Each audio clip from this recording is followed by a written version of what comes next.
Well, you'll see behind me that there's been an amazing transformation this week from last Monday. So last Monday, 2 enormous trucks arrived, stuffed to the ginnels with pipes and blowers and electrical bits of equipment, and that was all unloaded. And then in a week since, it's incredible to have watched how quickly the bits that were brought in have been assembled, and we're getting a real sense of what the organ is going to look like when it's finished. So it's very, very exciting here, and everyone's impressed by the craftsmanship and the beauty of the cabinets that the organ's going to live in. That really, well, I hadn't imagined that they'd be so lovely and have such an impact in the church.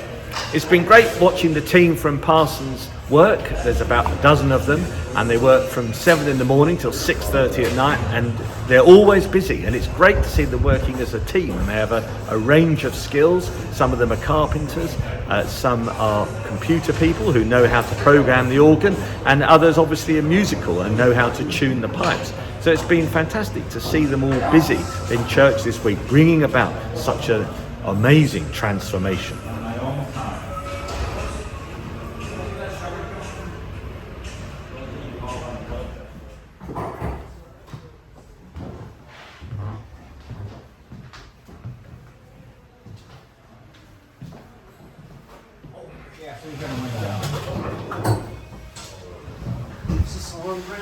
So here we are a bit behind the scenes. There are 4 chambers like this that are going to be filled up with pipes, some of the over these next few months. So this just gives you an idea. So these pipes here behind me are the biggest pipes in the organ, and the one at the bottom is the one that's 32 feet long and 450 pounds, which isn't there so much to make a noise as just to make a great resonance in the church. So this is a glimpse behind the facades that we saw earlier. So it's all happening in the front of church and also behind.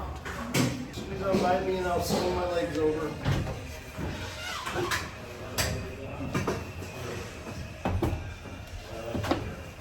Okay, so I got that.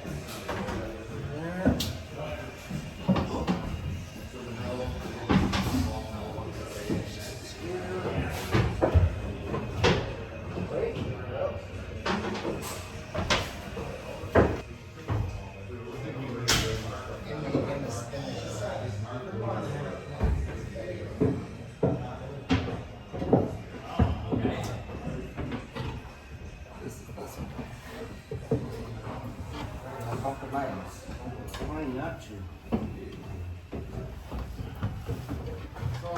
How funny would it be if it's like, we got to do it with a couple more off.